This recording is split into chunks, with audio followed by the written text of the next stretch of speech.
Hey guys, and welcome back to the channel. Trying to take some time to do some product videos of our more recent products that we've come out with, and this is going to be a short video talking about our lift-off door hinges. Now, I've already done a video on this, but a lot of people have asked about us doing these hinges on a OEM door with the glass, basically everything in it. And we've got a car behind me here, Patrick's Trans Am from Florida. He's got a set, and we've got them mocked up on here, and we're going to hang these doors or get them set up and fit and then pull them back off before we cut everything out of the car. So a question that's been brought up, or I frequently get messages about, is getting these things fit and installed. It's pretty easy.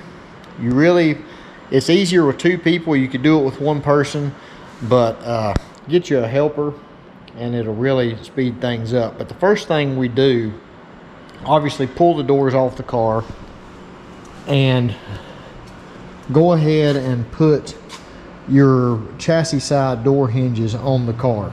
Now leave them loose. See, we've got them kind of snug but loose enough where you can kind of move them around and slide them around. We painted these. We didn't powder coat them. We just sprayed some paint on, some Rust-Oleum or something.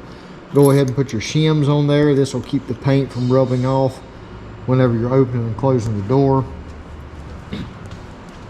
Then come over here, we got the doors. Go ahead and put your door side parts on, top and bottom.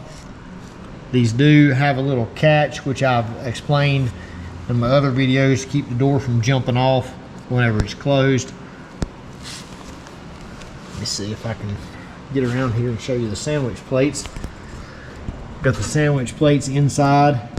Now these only go one way, and that'll be pretty much self-explanatory whenever you put them on, but the bottom and the top, you can't get them really mixed up, and they only go one way as far as the way they're flipped around. So again, same concept.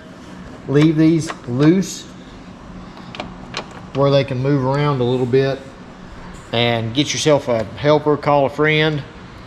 And the next step, we'll get to hanging these things on the car, and I'll show you how easy it really is just to line these up once you get everything put on there.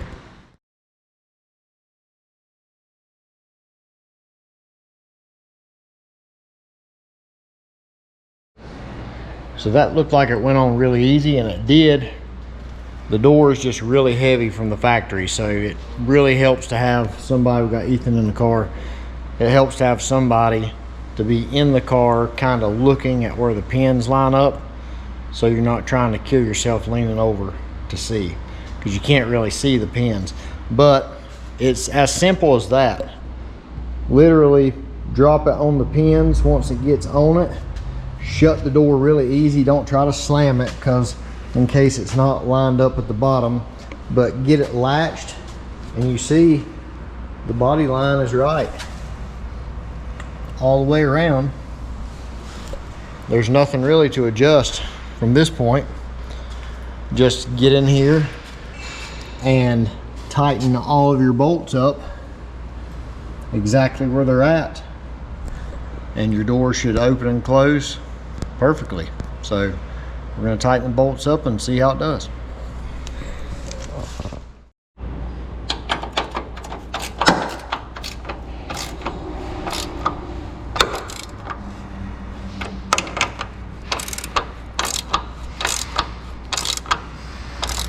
Okay, one thing to consider when you're tightening all this stuff down, you see how this hinge is perfectly square with the chassis side bracket and the little bushing here. The gap's the same all the way across.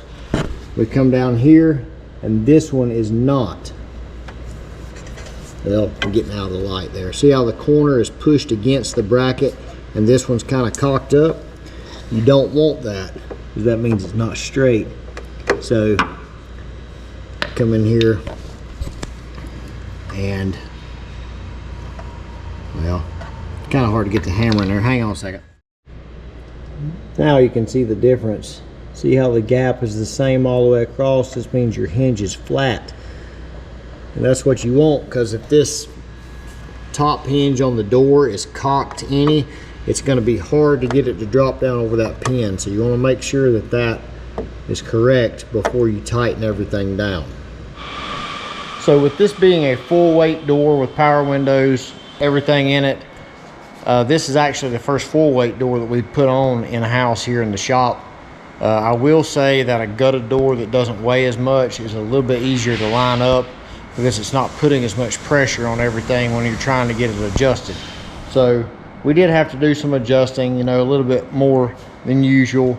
But one thing you can do, if the front of the door needs to come up when it's shut, you can take your fender off and use this little ledge here and put a 2x4 right there as a rest, and use a pry bar and get right underneath that hinge and pick the door up if you need to adjust that gap any right there. But it's not that hard. It just, you know, take your time and make sure it's opening and shutting like you want it to. So here is a full weight door.